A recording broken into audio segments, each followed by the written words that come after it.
One summer moment can change a child's life. Through Toys for Tots Give and Go initiative, your support provides books, games, toys, and outdoor adventures that spark curiosity, creativity, and a love of nature. Whether it's fishing, learning a new sport, reading under a tree, or playing with friends, these moments build confidence and lifelong memories. For too many children, those moments never come. You can help change that this summer. Visit toysfortots.org. Toys for Tots, delivering hope beyond the holidays. The Rush Hour with James Golden. Entertaining and informative. On the Red Apple Podcast Network. Breaking news, sources revealing that John Bolton is planning to plead guilty to retaining classified information. That plea will likely keep him out of prison. This stems from a charge, 18 of them at the end of last year, of keeping a diary-like material of classified information. So it looks like that case is moving forward and all likelihood is now settled. All right, now. Yes, ladies and gentlemen, John Bolton pleading guilty. That has been, by the way, confirmed since that initial report hit early today. Welcome to the Thursday edition of Bo Snerdley's Rush Hour Fastest Hour in American media. We have in the audio roster John Bolton, actually from 2023, after the big Mar-a-Lago raid, where classified documents were found at Mar-a-Lago. The President of the United States, Donald Trump, as president before, could classify or unclassify anything he wanted. It was a bogus case brought by the Biden administration.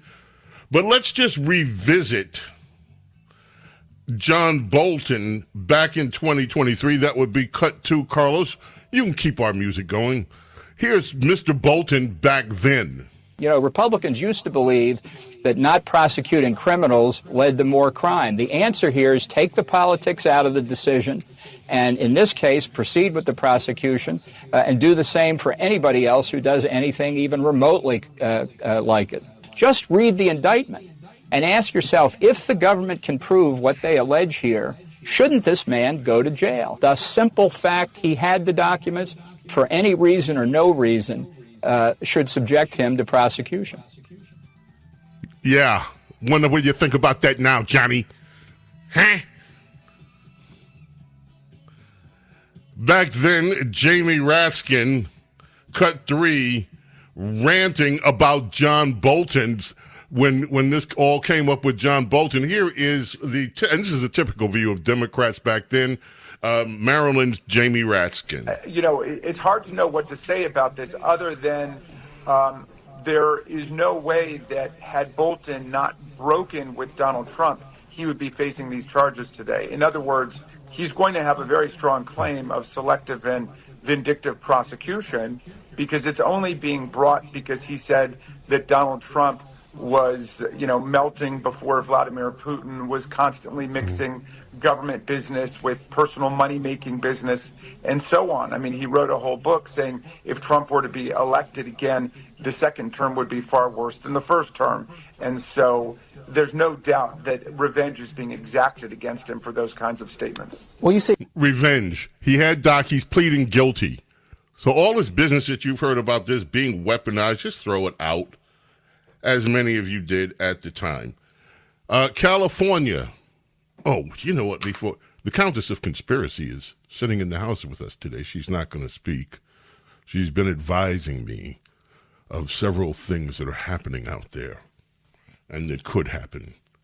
I didn't even ask the Countess of Conspiracy yet about the UFO stuff, which is there's a lot of and our astronomer Gary Sengwan, he reached out to me text. I have to reach back out to Gary.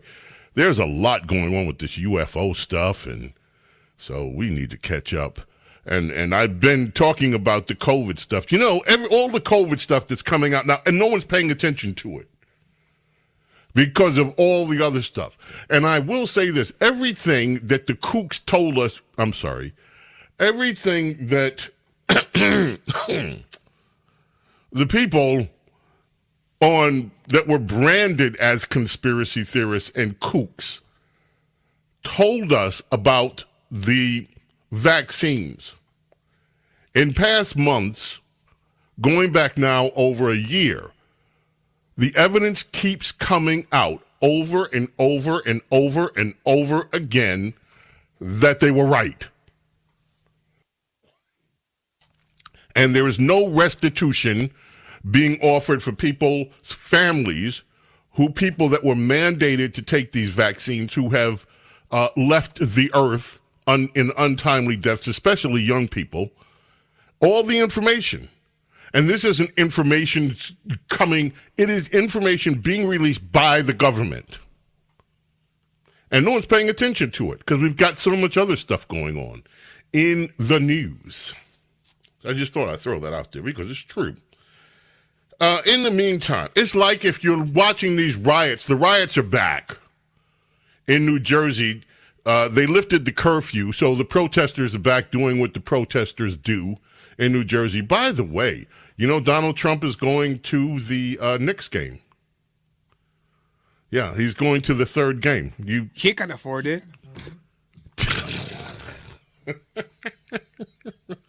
The tickets for the nosebleed tickets at the far up where everything looks like ants. I thought it's $5,000 for the nosebleed tickets. A ticket. You have to sit.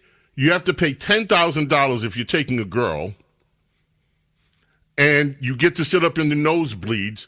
And then after you get home, you won't get any because she's like, "You took me to the cheap seats. I couldn't even see anything." I'm not taking a girl to a game.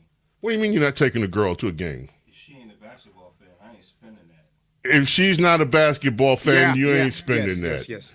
Yes, what? She has to be into the game. Like, I'm not taking anybody for like that amount of money to like. Spending 10 G's on a ticket, she better know the sixth man of the Knicks. I'm telling you that much. She better know that roster inside and out. Who's the assistant coach? Tell me now. You're not coming. Not coming. You guys. 10 bands? You guys. Wait a minute. You guys don't understand the rules of dating, bro. All of you, bro. Broadway's down the street. What do you mean Broadway's down the street? Philip, if you're trying to impress a woman, you wouldn't say to her, "I have tickets to go see the Knicks. It's playoffs. These tickets cost me 5 G's a piece. Would you care to come? Would you care to come with me?" Who is the woman? Who? Just any off the street? No. No. Let's say she's the woman of your dreams. She's got everything that your heart desires, starting with her amazing intellect. Her amazing intellect. Her intellect better be real amazing. Whoa, I really got to be fascinated by her intellect. And then she's on top of the intellect. She's beautiful like you can't believe, like you've dreamed of, like fairy tale beauty, body of life. And she's sweet, no arguments, no drama, and she wants to go to the basketball game with you. You're not going to take her and spend 5 G's on her? She's got to know where Carl Anthony Towns went to college. She's not getting in. I hate to break it to her. 10 G's? No. Not in this economy. Now, by the way, Carlos and both TJ here. Sorry, folks, we're veering off into sports, something we rarely do. Yesterday, when I asked about it, because I didn't even know who they were playing, because your host is ignorant when it comes to sports things, and I don't feel badly about it. I'm focused on the other things. I asked them who they were playing. They're playing something called a spur. And so I said, well, but they were both like, well, this is the end of the line for the Knicks. They're not going to beat the Spurs. And apparently the Spurs were whipping their behinds last night, and the Knicks came back and did something. And you guys have anything to say about that? Yeah, I mean, it was great. The best player of the Knicks, he went out in the first half, like he banged his knee, and then he rolled his ankle. And then, like the second coming, he came out of the locker room, and he took over on the fourth quarter. It was a real nice game to watch. Like the anticipation, you could hear people around, like on the streets. People were on the streets too later on. It was getting a little bit out of hand. But yeah, like people were on the streets. Yes. Are people on the Yes, they streets were. of New York all the time? Doing things to each other? What were they doing on the streets? Okay. I don't know if it was real, but I saw a video of a woman outside Madison Square Garden where her hair was lit on fire. What? I said what I said. Her hair Was was she lit on fire. riding on the and there was a subway or man something? behind her chasing her, trying to put it out with an extinguisher.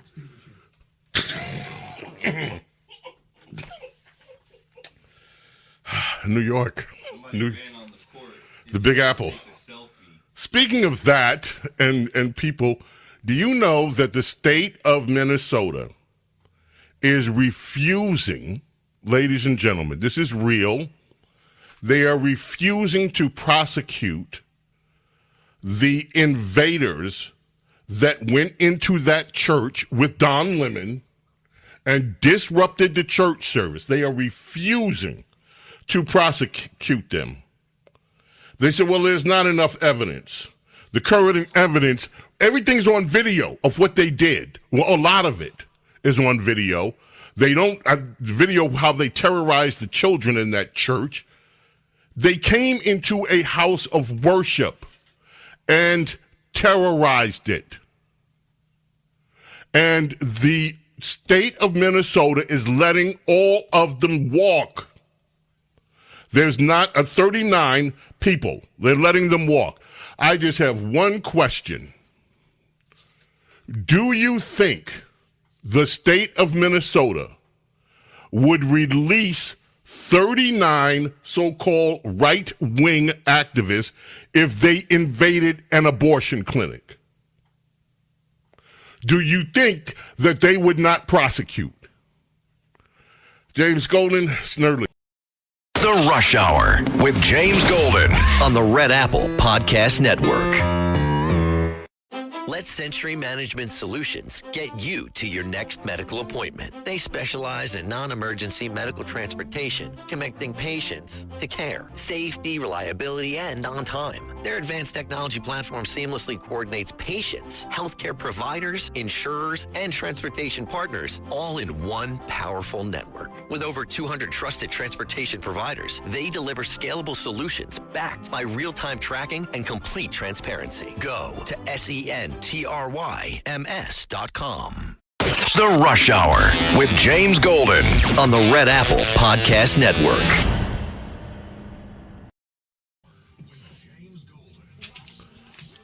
I'm still looking to see, and I hope I don't have to move this to Saturday, but I may have to.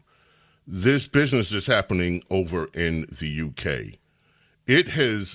I talked about the case yesterday. Folks, this is such a dreadful case. It happened in 2025, as I mentioned yesterday. Henry Nowak was stabbed multiple times by a Sikh. Now, most Sikhs, by the way, are so peaceful. This is a rare thing that happens. He's a British citizen, a Sikh. There was other video about this guy coming out, by the way, with a sword that is not a religious sword. It is definitely not what the Sikhs wear as a ceremonial dagger. But anyway, the guy claimed racism as the police showed up. And so here you have Henry Nowak, 18-year-old, lying on the ground, stabbed multiple times. The police handcuff him. He's telling them he can't breathe. He's been stabbed. But because of what is now being called a two-tiered system of policing in the UK, he's dying literally on the streets. For over a year, the video was kept secret. It has come out, and the UK has erupted in anger. And Keir Starmer is blaming Nigel Farage now for saying that people should react with rage to it. And, of course, the media gets involved. Listen to this apology that they had, and you'll understand the nature. Farage said people should react in a cold rage. That was not the way it was reported on the BBC, and they had to apologize. Listen to this, cut 18. Listen to the apology that the BBC had to make, and you'll understand how their reporting is so much like ours. Before we start tonight, we want to apologise for an error we made on last night's programme. In an interview about the murder of 18-year-old Henry Novak, we mistakenly quoted the Reform UK leader Nigel Farage as saying people should respond to his death with a white, cold rage. To be clear, Mr Farage actually said pure, cold rage, as had been stated earlier in the programme. We apologise to him for this mistake. Last night's Newsnight has been removed from iPlayer and BBC Sounds. Tonight... We apologise. We said that Nigel said that people should react in a white, cold rage. A little racist there. But then we had to go back and take out the white part and actually say what he said, that people should react in a pure, cold rage, that they should be upset. So we had to take off the part that made him sound like a racist, and we apologize. When we get back, don't go away. The Rush Hour with James Golden on the Red Apple Podcast Network. The Rush Hour with James Golden on the Red Apple Podcast Network. There is something in New York that is happening besides the New York Knicks. That would be New York State legislators, the Democrats who run the place. Listen to what they want to do now. Kathy Hochul signs this bill sitting on her desk. A new law will make it illegal to call them mother and father. Nate Foy has the details on this. Nate? Hey, Jackie. So, New York Democrats argue the words mother and father are outdated and need to be replaced with more inclusive terms under state law. All that's needed now is Governor Kathy Hochul's signature. So if Hochul approves, in New York's family court and in domestic and education law, a mother would be labeled as a gestating parent, a father as a non-gestating parent, and paternity proceedings to determine the child's father would be called parentage proceedings. The bill passed the state Senate this week and the state assembly back in March. Governor Hochul proudly calls herself New York's first mom governor. It's unclear if she'll support this change, though. I'm not familiar with what was introduced late last night, so I'll take a look at it. I have until the end of the year to review them and make a decision, so I won't be commenting on pending legislation. New York would join other states like Massachusetts, California, Connecticut, and Colorado to change the definition and wording of parents in their state laws. Democrats argue the bill is necessary to accommodate surrogacy cases and same-sex couples. Now, Governor Hochul's up for re-election this year. Her main challenger, Republican Nassau County Executive Bruce Blakeman, tells Fox this morning this bill is a continuation of war declared on families by Democrats. Jackie? Nate, thank you. In 1984, Bruce Springsteen, yes, I know, but I don't let politics get in the way of the music. Bruce Springsteen released the album Born in the USA. It was the best-selling album of 1985. It produced 7 top 10 singles, which tied it with Michael Jackson's Thriller album and Janet Jackson's Rhythm Nation 1814 album. This, of course, the biggest hit from that album. 1984, Bruce Springsteen, no, I will not call him any boss of any sort, had the best-selling album of the year released on this day in 1984. That's enough. Thank you, Bruce.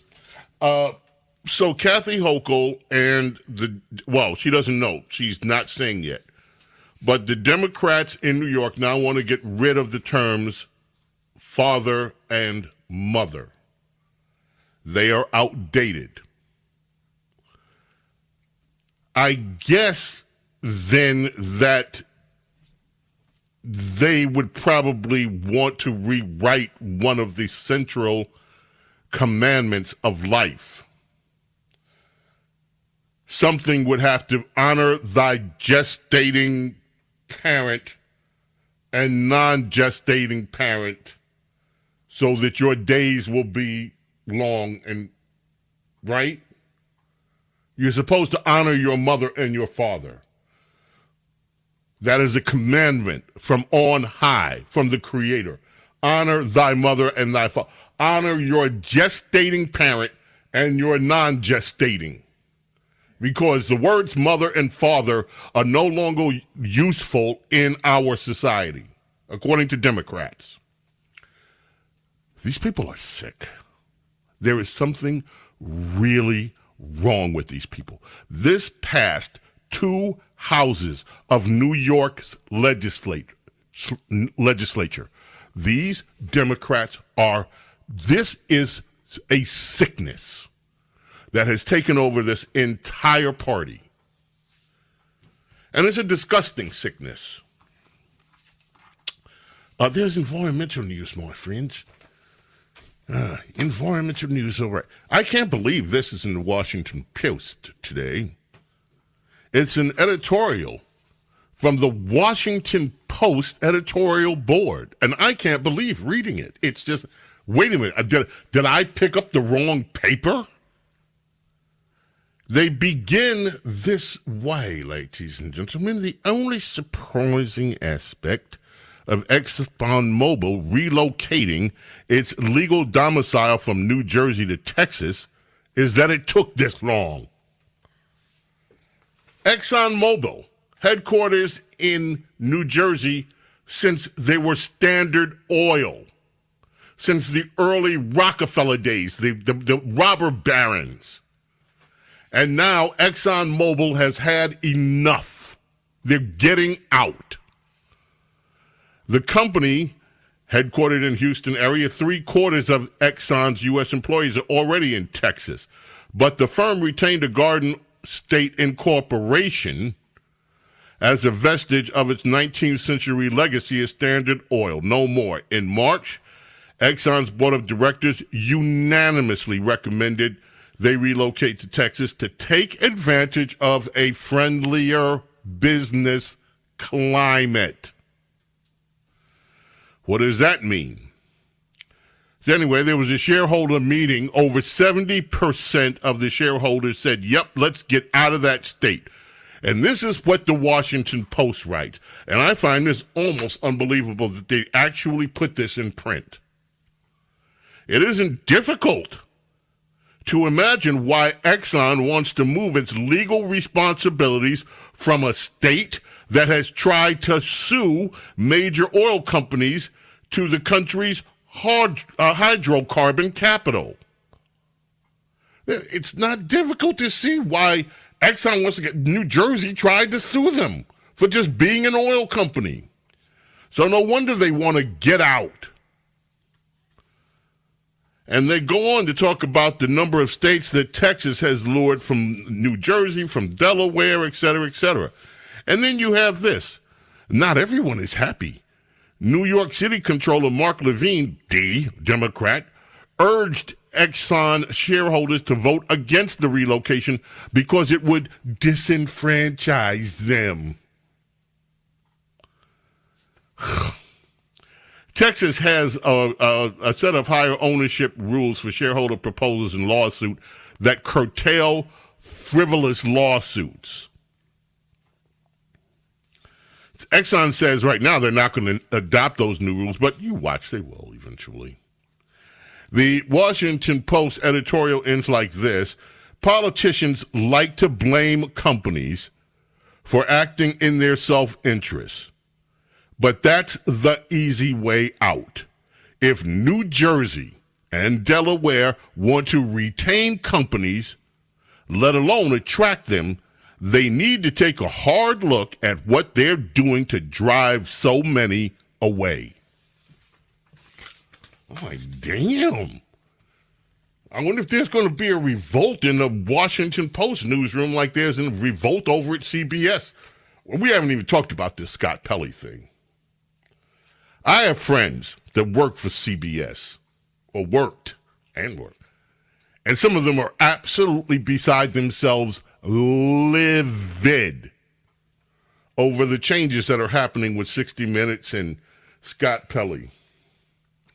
I have one caution flag, and that's this. And I had to remind my liberal friends of this, because they're like, we've never seen anything like this before. They're trying to shut down. Where were y'all people complaining when the Democrat Party was trying to shut down Rush Limbaugh for almost 30 years? Y'all didn't care about First Amendment stuff then. In fact, you had Democrats in Congress trying to shut down right-wing talk shows. But y'all didn't care about that. Now 60 Minutes has a few people fired, and it's the end of the world. And then you have all these other stories that are coming out about Scott Pelley. Some of them I think are amusing. How he instructed the the camera staff to do a slow fade out at the end as he takes off his glasses so that he could have that look of being Mr. Prominent. It's just silly. But this little temper tantrum he had. Imagine you have a new boss. Your boss comes in and says, okay, you got a new boss. The first meeting of the new boss, with the new boss, the guy can't even get through, and you interrupt him and you start saying you're not qualified to be the boss. And start grilling him and start itching and moaning and taking over the whole. And then you go out and you tell everybody else, he's trying to murder my program. He's trying to murder the show. And that's the news story coming out of your. What do you expect? Yes, Carlos.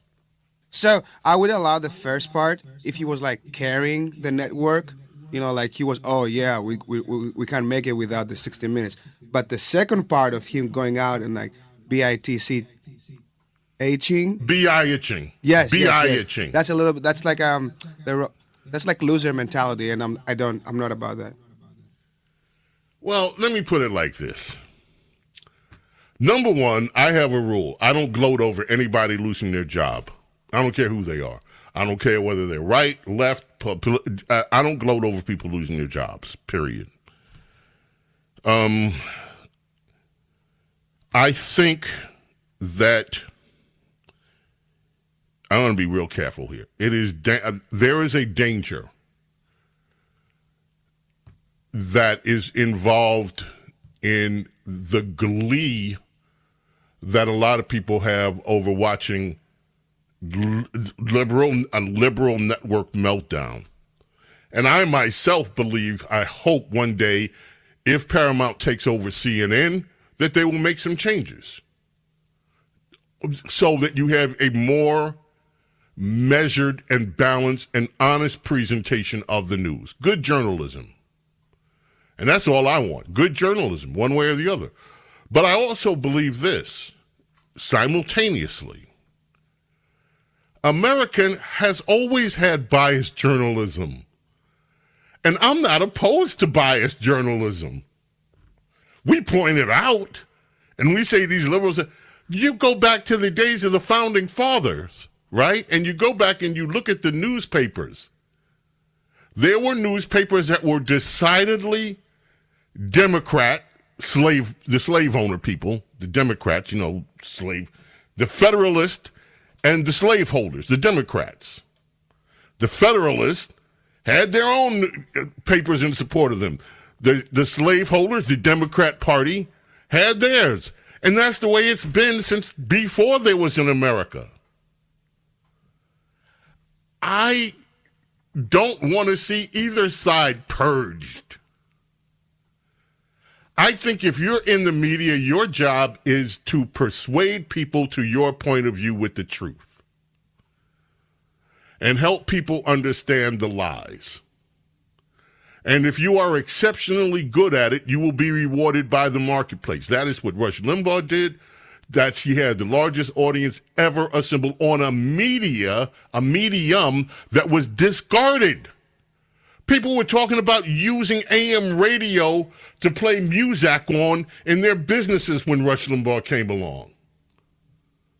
Because of his success, there were thousands of talk shows that were created across thousands of radio stations that people had given up for dead. That's what competition is and does. So I don't celebrate when liberals get kicked out of their jobs or whatever. I mean, okay. We are in the media to compete in the arena of ideas. And I think competition is a good thing. Again, I'm not going to sit here and gloat because Scott Pelley loses his job or a bunch of CBS people loses their... I don't like it when people... I've been fired. I know what it's like to be fired. It is horrible. Especially, now, if you're broke, it's even worse than horrible. But I'm not going to do all of that. I'll have more. Donald Trump has announced a $700 million investment in coal plants and a California export terminal. They're losing their minds. Environmental groups are outraged. They make an argument that I don't understand. They say that by opening coal plants, Donald Trump is going to raise electricity costs. And I just don't get that. How can you have more energy on the market and have more energy in the marketplace and it raises prices? I don't understand that argument. Someone's got to explain it to me. Oh, Debbie didn't go to the watch party. She has to prepare for her early morning broadcast, so she didn't make it. I saw scenes of these watch parties out. Folks, this is something normally that if I saw this many people on a New York street, I would be like walking so fast in another direction. It would be like, I'm not going in there. And I understand they're having these watch parties at Central Park. I hope that what's left of the New York City Police Department is out in force, helping to make sure that there's law and order. The Rush Hour with James Golden on the Red Apple Podcast Network. The Rush Hour with James Golden on the Red Apple Podcast Network. Before we get to the clip of the day, the latest on Graham Plattner has dropped, apparently. From what I understand, this is from an ex-girlfriend of his. It has dropped. It's a story that was delayed. Story is about his ex-girlfriend alleging some kind of assault, apparently, and it's been delayed. But there are quotes that are coming up. Several women who dated Graham Plattner recall unsettling behavior, and some of it is being reported. This quote, for instance, he said, apparently to one girl, he said this a lot. This is a quote. He said this a lot. If anybody ever broke in here, I would rape them. Saying that, he added, it would not be in a sexual way, not in a gay way. He was like, I would rape them to show them that I'm dominant. End quote. There's other stuff, folks. Remember, this is the guy that had not just a Nazi tattoo.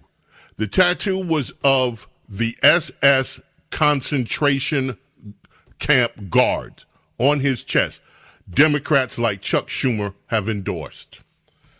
Now, clip of the day.